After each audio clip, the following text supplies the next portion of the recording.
நீங்கள் பார்த்துக் கொண்டிருப்பது உங்கள் விஜய்.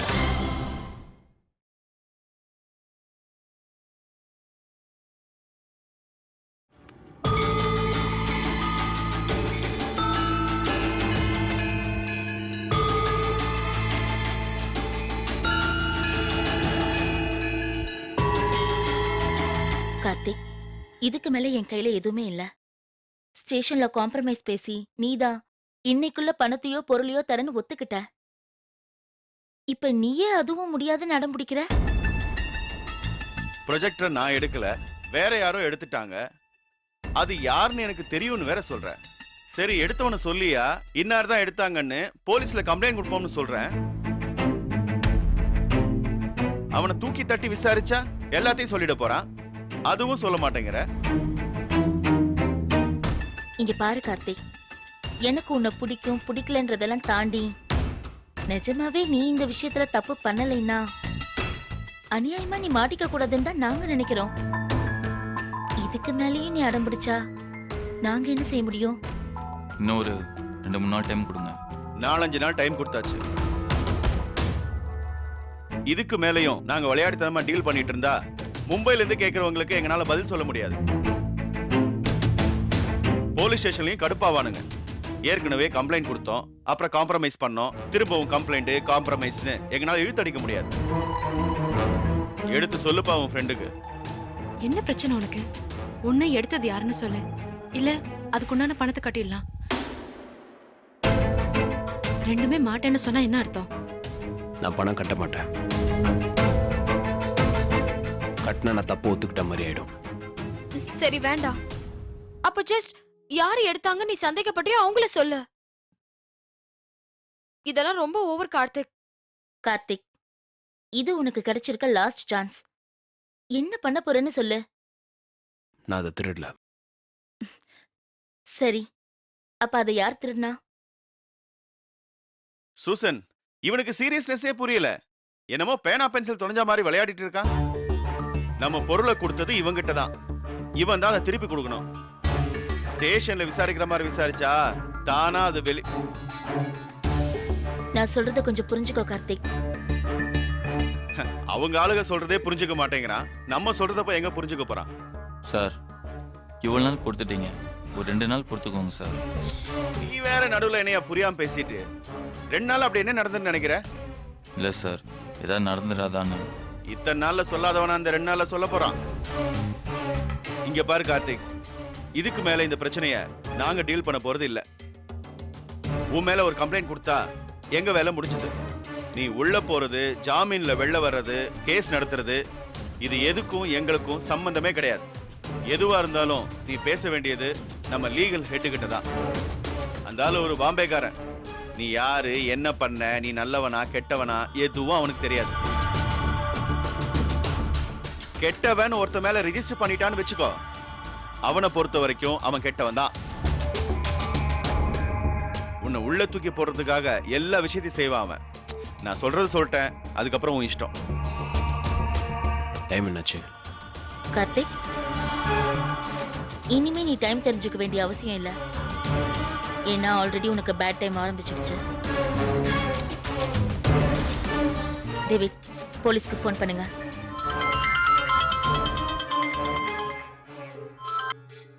ஹலோ, ஏமா ஆபீஸ்ல இருக்கும்போதே செல்போன்ல கூப்பிடுறீங்க? சரி சொல்லுங்க, என்ன விஷயம்? பார்சலா? ஏன் பேர்லையா? ரிசீவ் பண்ணிட்டீங்களா? சரி சரி, அந்த பார்சலை கான்ஃபரன்ஸ் ரூம் கொடுத்து அனுப்புங்க. என்ன டேவிட்? இல்ல சூசன், என் பேர்ல ஏதோ பார்சல் வந்திருக்கான். என்ன பார்சல்? தெரியல சூசன், அது வந்தாதான் தெரியும். ஒருவேளை அதான் எனக்கும் டவுட்டா இருந்தது, அதான் இங்கேயே எடுத்துட சொல்லிட்டேன்.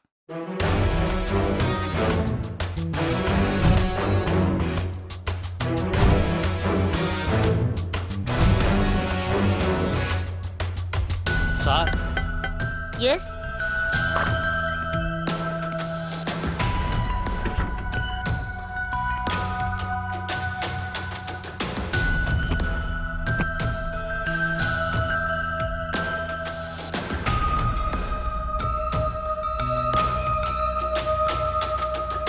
ஓபன் பண்ணி பாருங்க டேவிட்.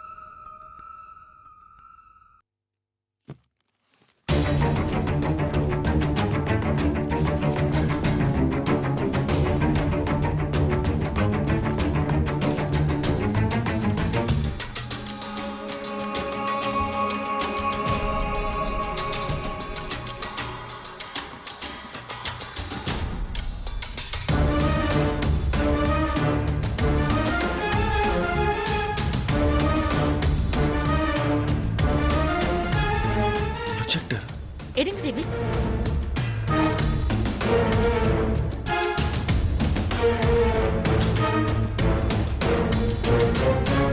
ஃபோர் 0231.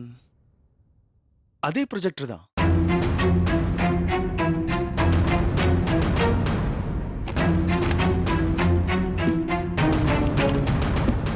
சார் பாத்தீங்களா, இதுக்கு தான் சொன்னேன் ஒரு 2 நாள் டைம் கொடுங்கன்னு.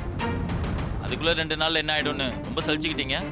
என்ன கார்த்தி, உனக்கு உச்சக்கட்ட நல்ல நேரம் தான்பா. மயிரிழையில உயிர் தப்பிச்சிருக்கிற.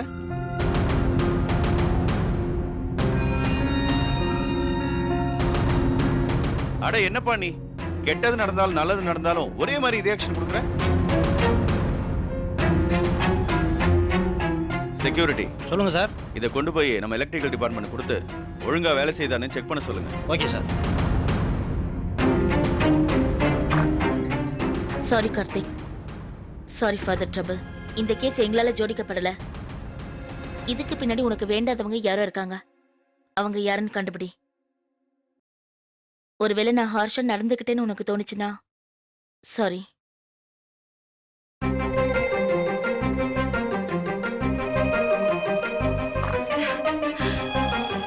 கார்த்திக், ஏதோ ஒரு நல்ல விஷயம் நடக்கும்னு எனக்கு தோணிக்கிட்டே இருந்துச்சு. எப்படியோ காணாம போன ப்ரொஜெக்டர் திரும்ப கிடைச்சிருச்சு. நான் தான் சொன்னேன்ல, மனசுக்கு எதுவும் கெட்டது நடக்காதுன்னு. என்ன கார்த்திக், எதுவுமே பேசாம இருக்க? அதான் பிரச்சனை சால்வ் ஆயிடுச்சுல, ரிலாக்ஸ். இன்னைக்கு ப்ரொஜெக்டர் திரும்ப கிடைச்சிருச்சு. நான் அவமானப்பட்டது தானே, அது மாறப்போறது இல்லைல்ல. கார்த்திக், விடு மச்சான், இதை போய் சீரியஸா எடுத்துக்கிட்டு. உனக்கு வேணா அது காமெடியா இருக்கலாம்டா, எனக்கு இல்ல. என் வாழ்க்கையில் இது வரைக்கும் நான் எந்த தப்பும் பண்ணதில்ல. நான் தப்பு பண்ணியிருப்பேன்னு கூட யாரும் இது வரைக்கும் என்ன சந்தேகப்பட்டதில்ல. அப்படி ஒரு வாழ்க்கையை தாண்டா இது வரைக்கும் வாழ்ந்திருக்கேன். முதல் தடவை இவ்வளவு பெரிய அசிங்கம் நடந்துருச்சு. ச்சே.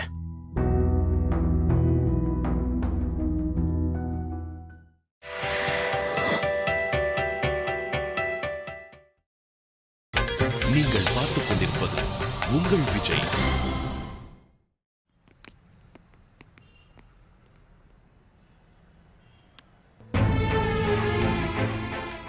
விஷ்ணு, என்ன சாரி கேட்க வந்தியா? சொல்றதெல்லாம் சொல்லிட்டு இப்ப சாரி கேட்டா சரியாயிடுமா? அவ்வளவுதான், எல்லாம் முடிஞ்சு போச்சு. இனிமே நீ யாரோ நான் யாரோ, நமக்குள்ள எதுவுமே இல்ல. இனிமே நான் உன்னை பார்க்க மாட்டேன், நீ என்ன பார்க்காத. புரிஞ்சுதா? அது இல்ல விஷ்ணு. என்னோட பேசாத. இனிமே நீ பேசாத நான் கேட்க மாட்டேன் அப்படின்னு நான் சொல்ல மாட்டேன்.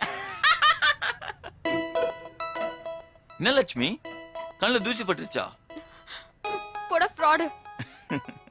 ஒரு நிமிஷம் நான் பயந்தே போயிட்டேன். நானே பேய பூதமா பார்த்து பயப்படுறதுக்கு? நான் உன் செல்லம் தானே, உன் பட்டுக்குட்டி தானே, உன் புச்சு குட்டி தானே. ஹே போதும், ஓவரா ஃபீல் பண்ணாத. என்ன லட்சுமி, அப்போ அதெல்லாம் இல்லையா? அதெல்லாம் கல்யாணத்துக்கு அப்புறம் தான்.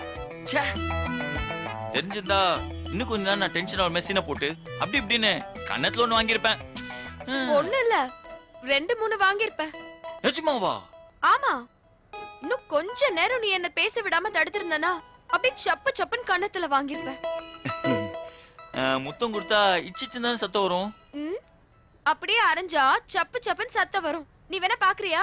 அம்மா தாயே, அதிரடி காய்ச்சல நிறுத்திட்டு அன்பா வேணும்பா, 4 வார்த்தை பேசலாம்.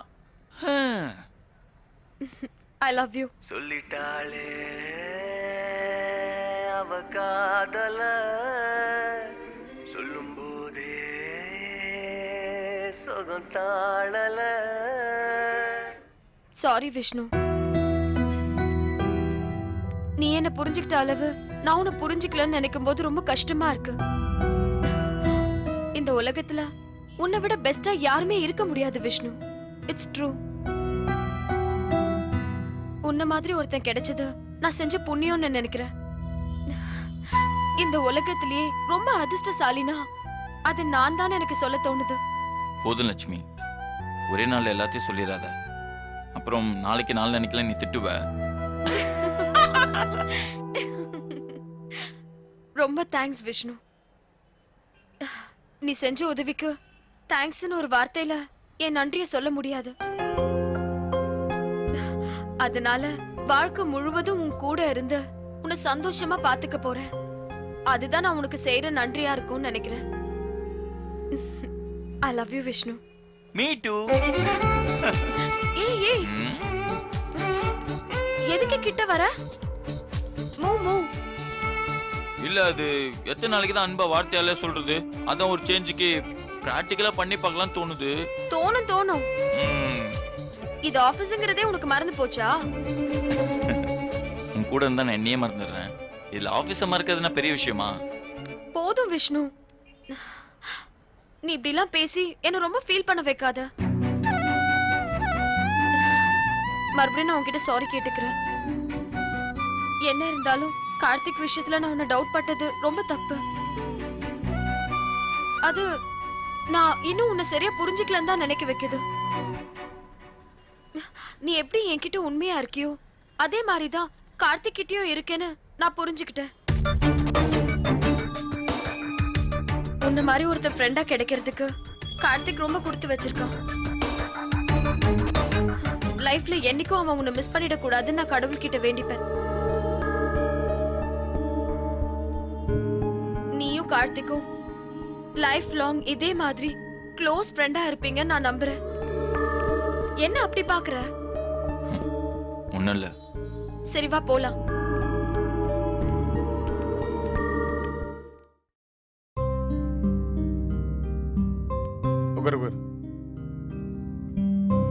சாரி சார், கால் பண்ணாம வந்து டிஸ்டர்ப் பண்ணதுக்கு. அதுக்கு என்னப்ப? அது இல்லை சார். எனக்கு டிஸ்டர்பன்ஸை நான் ஃபீல் பண்ணியிருந்தேன்னா நீ வந்திருக்கேன்னு தெரிஞ்ச உடனே உன்னை போக சொல்லியிருப்பேன். இப்படி உன்னை உட்கார வச்சு பேசிட்டு இருக்க மாட்டேன். சொல்லு, என்ன விஷயம்? அது சொல்லு கார்த்திக், என்ன விஷயம்? அந்த ப்ரொஜெக்டர் திரும்ப கிடைச்சிருச்சு. தெரியும், ஃபோன்ல சொன்னியே. அதை எடுத்தது யாருன்னு எனக்கு தெரிஞ்சிருச்சு சார். அப்படியா? யார் அது? அது அதை எடுத்தது உனக்கு ரொம்ப க்ளோஸான ஒருத்தர் இல்ல? Yes sir. அதை உன்னால தாங்கிக்க முடியல. ஆமாம் சார். அதை எடுத்தது இவங்க தான் வெளியே என்னால் சொல்லவும் முடியல. எடுத்தவங்களுக்கும் எனக்கு அது தெரிஞ்சிருச்சுன்னு தெரியல. அதனால் அவங்க மேலே கோவப்படவும் முடியல. எனக்கு என்ன பண்ணுறதுனே தெரியல சார். இதுக்கு மேல பண்றதுக்கு என்ன இருக்கு? அதான் ஏற்கனவே நீ பண்ணிட்டியே சார். எப்ப நீ எடுத்தது இவன் தான் காட்டி கொடுக்கலையோ அப்பவே நீ அவனை மன்னிச்சிட்டு தான் அர்த்தம். That's good, leave it. முடியல சார். நம்ம ஃப்ரெண்டாக இருந்துக்கிட்டே இப்படி ஒரு காரியத்தை பண்ணிட்டாங்கன்னு மனசுக்கு ரொம்ப கஷ்டமாக இருக்கு சார். கோவமாக வருது சார். உண்மை சில சமயம் சொல்லிடலாம் தான் தோணுது, ஆனால் முடியல. ரொம்ப கஷ்டமாக இருக்கு சார். கார்த்திக், உன்னோட உணர்வுகள் நியாயமானது தான் சார். இப்போ என்ன சார் பண்ணுறது? அதை நீ தான் முடிவு பண்ணோம். எடுத்தவன் அதை எடுத்துக்கிட்டு ஓடி போயிடல. உனக்கு பிரச்சனை என்னதும் அதை திருப்பி அனுப்பிச்சிட்டான். ஸோ அவனுக்குள்ளேயும் எங்கேயோ கொஞ்சம் உறுத்தி இருக்கு. ஆனால் இன்னி வரைக்கும் அவன் தான் பண்ணேன்னு ஒத்துக்கல சார். அதை என்கிட்ட சொல்லவும் இல்லை, என்கிட்ட மன்னிப்பும் கேட்கல. மன்னிக்கிறதுங்கிறது எல்லா சமயத்திலையும் யாராவது கேட்டு கொடுக்கணுன்ற அவசியம் இல்லை. இயேசுவை சிலுவையில் அறையிறப்ப கூட இவர்கள் தெரியாமல் செய்கிறார்கள், இவர்களை மன்னியுங்கள்னு சொன்னார்.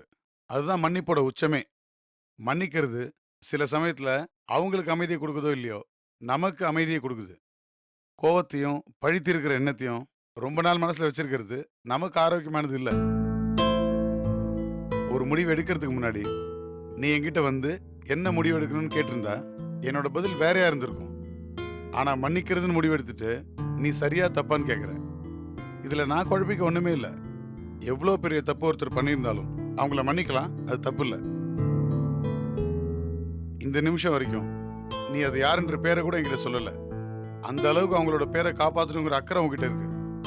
இந்த விஷயம் ராஜிக்கு தெரியாது சார். அப்புறம் என்ன குழப்பம்? அவங்களுக்கு அது புரிய கூட இல்லை சார். புரியணும்னு ஒன்றும் அவசியம் இல்லை. திரும்பவும் சொல்றேன், நீ அவங்கள மன்னிக்கிறதுனால அவங்களுக்கு அமைதி கிடைக்குதோ இல்லையோ கண்டிப்பா உனக்கு கிடைக்கும். ஏன் சார் இப்படி பண்றாங்க? அதுவும் ஃப்ரெண்ட்ஸ் கிட்ட போய். இதே குழப்பம் அவங்க கிட்ட இருக்க போய் தான் ப்ரொஜெக்ட் திரும்ப வந்திருக்கு. என்னால சில விஷயங்களை தாங்கிக்க முடியல சார். கோவப்பட்டு நம்ம உணர்வுகளை கொட்டுறதுல தப்பு இல்லை. இல்ல அதை சொல்லாம அவன் சாரி அவனோ அவளோ அவங்கள மன்னிக்கிறது தப்பு இல்லை. எது உனக்கு நிஜமான அமைதி தரும்னு யோசிச்சு முடிவு பண்ணு. சில சமயம் சரியா நடந்துக்கிறத விட மனிதாபிமானத்தோட வாழ்றது தான் ரொம்ப முக்கியம். நீயே முடிவு பண்ணு.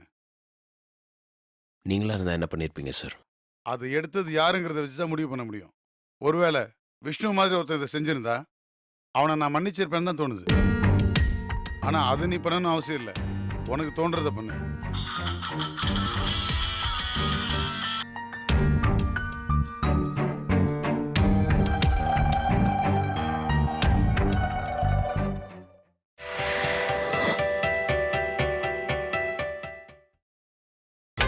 நீங்கள் பார்த்துக் கொண்டிருப்பது உங்கள் விஜய். என்ன மாமா கார்த்தி இன்னும் காணோம்? டேய் அவன் என்ன உங்கள மாதிரி பேச்சுலரா? ஃபேமிலி மேன்டா. வைஃப் கிட்ட பர்மிஷன் வாங்கி வர வேணா? இதுக்கு தான் மாமா கல்யாணமே பண்ண கூடாது. ஆமா. டேய் விஷ்ணு, உடனடியா நீ லட்சுமியை டிவோர்ஸ் பண்றா. டிவோர்ஸா? என்னண்ணா சொல்றீங்க? டேய் ஓ நல்லதுக்கு தாண்டா சொல்றேன். உதாரணத்துக்கு நம்ம அன்பு மாமாவை எடுத்துக்க. இடியமின் மாதிரி இருந்தவரு கல்யாணத்துக்கு அப்புறம் இடி விழுந்த அம்மி மாதிரி ஆயிட்டாரு. மண்டைய பத்தியா? எனக்கு இன்னும் கல்யாணமே ஆகலண்ணே. அப்போ ரொம்ப நல்லதா போச்சு. இப்படியே இருந்துடு. அட போங்கண்ணே. இப்பதான் அணையிற மாதிரி இருந்த என் காதல் ஜோதிய நான் கஷ்டப்பட்டு ஏத்திருக்கேன். அதுக்குள்ள அணைக்க சொல்றீங்க? இனிமே நான் அதை அணைச்சா அது ஃபர்ஸ்ட் நைட்ல தான் அணைப்பேன். நல்லா சிரிச்சுக்கப்பா. அப்படியே மொபைல்ல ஒரு போட்டோ எடுத்து வச்சுக்கோ. இந்த ஊரே உன்னை பார்த்து சிரிக்கும் போது உன்னால மட்டும் சிரிக்க முடியாது. அப்போ அந்த போட்டோவை எடுத்து பார்த்து ஆறுதல் அடைஞ்சுக்கலாம். என்னண்ணே இப்படி பயன்படுத்துறீங்க?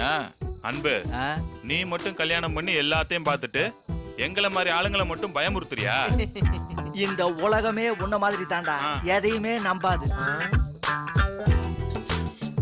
உலகம் உருண்டைன்னு சொன்ன கலிலியாவே கல்லுல அடிச்ச உலகம் தானே இது. அதுல பிறந்த நீ எப்படி இருப்ப? எப்படியோ போங்கடா. இந்த நாடும் இந்த நாட்டு மக்களும் நாசமா போகும். நான் பாட்டுக்கு என் வேலையை பார்த்துட்டு போறேன். என்ன மாமா திடீர்னு லோ பேட்டரி காட்டுற? டேய் நேத்து வாங்கின அடி அப்படிரா. கல்யாணத்துக்கு அப்புறம் நீங்களும் வாங்கத்தானே போறீங்க. மாமா கார்த்தி வந்துட்டான். நம்ம வாழ்த்து பாடல ஆரம்பிச்சிடலாமா? ஒன்றும் வேணாம், ஆல்ரெடி லேட்டு. பார்ட்டி ஆரம்பிங்க. கட்ட ஓபன் த பாட்டில். ஓகே மாமா.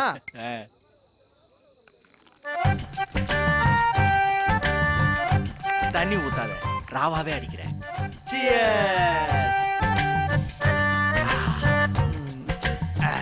காசுக்கு ஏத்த தோசை மாமா. சரக்கு செம்மையா இருக்கு. ஆமா, அதுக்காக செமையா தாக்கிடாதடா. அப்புறம் எந்திரிக்கிறதுக்கே 2 நாள் ஆயிடும். கார்த்தி இந்த மாதிரி சரக்க என் வாழ்நாள்லயே சாப்பிட்டதில்லப்பா. கார்த்தி தேங்க்ஸ்ப்பா. கார்த்தி நீ ஒன்னும் பெருசா நினைச்சுக்காத. எல்லா பார்ட்டிலையும் சொல்ற சேம் பஞ்சு தான் இது. சேம்லெஸ் பசங்க சரக்கு உள்ள போனா இப்படிதான் வளருவானுங்க. விஷ்ணு, நீ நல்லா பாடுவேன்னு நாங்க கேள்விப்பட்டிருக்கோம். ஏதாவது ஒரு பாட்டு பாட. ஆமா விஷ்ணு, பார்ட்டில பாடிக்கிட்டே குடிச்சாதான் பார்ட்டி வச்ச ஃபீல் வரும். பாடு விஷ்ணு பாடு. பொன்னிசை என்னும் இன்ப வெள்ளத்திலே நீந்த வந்த என்னை ஏமாற்றி விடாதே. பாடு விஷ்ணு பாடு. காதல் அது காதல், அது கண்ணீரில போச்சு, அது போச்சு, அது தண்ணீரில. காயம் புது காயம், அது உள்ளுக்குள்ள பாலான நெஞ்சி, அது வெந்நீரில.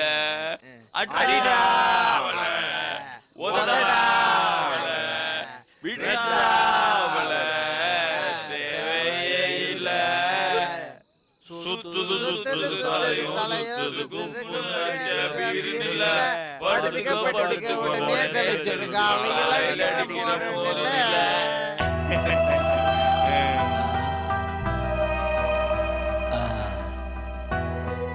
ஏன்பா கார்த்தி, விஷ்ணுவை பிடிக்கலையா இல்ல விஷ்ணு பாடின பாட்டை பிடிக்கலையா?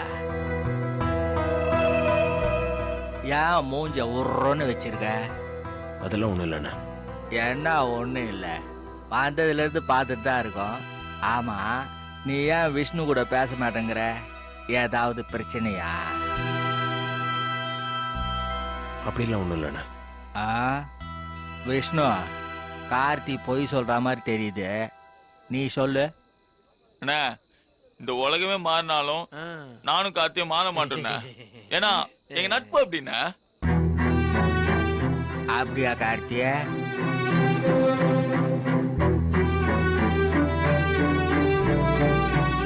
என்னப்பா கார்த்தி வாயே திறக்க மாட்டான்? அண்ணா சும்மா இருக்குண்ணா, கார்த்திக் எனக்கு எந்த பிரச்சனையும் இல்ல. சரக்கு சத்தியமா? சரக்கு சத்தியமா? மாமா சரக்கு அடிச்சுட்டா ஏன் மாமா தத்துவமா வருது? கட்ட நிதானத்துல இல்லாதப்ப நாம எது பேசினாலும் தத்துவமா தாடா தெரியும். அதுவே நிதானத்துல பேசினா குடிகாரம் குடிச்சிட்டு வளர்றான்னு சொல்லுவாங்க. மாமா, if you don't mind, friendship பத்தி ஒரு பாட்டு பாடலாமா? பாடுறா என் செல்லம். முஸ்தபா முஸ்தபா டோன்ட் வரி முஸ்தபா, காலம் நம் தோழன் Mustafa. Day by day, day by day, வாழ்க்கை பயணம் டே பை டே, முழுகாத ஷிப்பே ஃப்ரெண்ட்ஷிப் தான்.